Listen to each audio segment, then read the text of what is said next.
opening statement. The subcommittee will come to order. Again, good morning. Welcome to today's legislative hearing on preserving Americans' access to AM radio, where we will be examining discussion draft legislation titled the AM Radio for Every Vehicle Act. I'm looking forward to hearing from our witnesses, who each have a unique perspective on this debate. Every one of us here, both the witnesses and the members on this dais, should agree that there is a distinct importance of having a robust and widely accessible communications infrastructure to alert Americans and ensure public safety in the event of emergencies and natural disasters. And I will tell you this, I know everyone cares about this particular issue. It's very vital to our districts. Our citizens should have quick access to critical information, which helps them make timely and potentially life-saving decisions to evacuate, stay in place, seek shelter, or contact first responders. The emergency alert system plays a crucial role in this infrastructure, as it can be used across our nation to disseminate this important emergency information.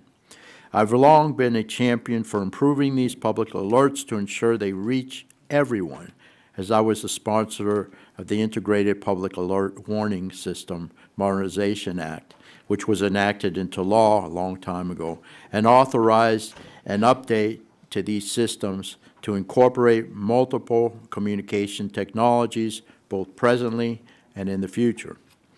The system's requirements also meant alerts needed to go to the largest portion of affected population feasible, including those with access to functional needs, individuals with disabilities, and those in rural and remote areas.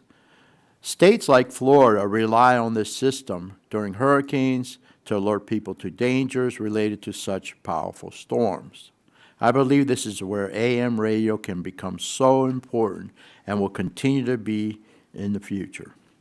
According to the Nielsen Media Research, radio broadcasting still has the highest reach of any medium, capable of reaching 91% of American adults, with a majority listening to take place outside of the home, as you know. We know that AM radio signals, in particular, can cover a large geographic area, especially when other networks fail.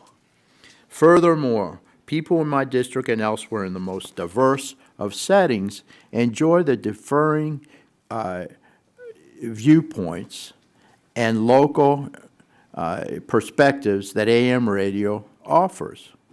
I know in my district, in Citrus County, Hernando County, Pasco County as well, I hear from constituents on a regular basis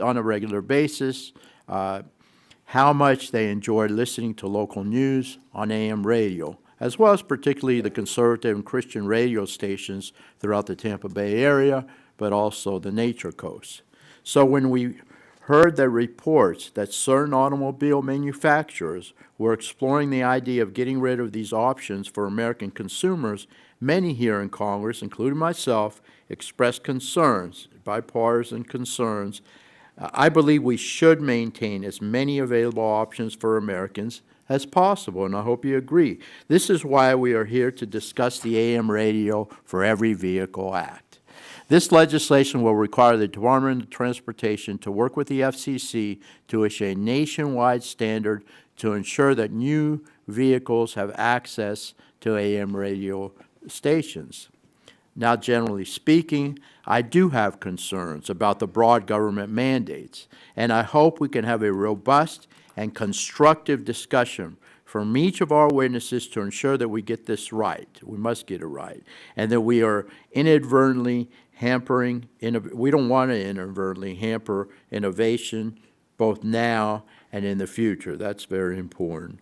We also ensure that we don't cause undue cost burdens onto our constituents. That's a great concern. Nevertheless, Americans deserve to have the highest number of options for how they receive information in their homes and in their cars. So I look forward to this hearing, and hearing from all our witnesses, and I really appreciate y'all being here. and you're going to give us some valuable information, I'm sure, and we have some good questions for you. So I'll yield back the remainder of our time, and I'll recognize the gentlelady, the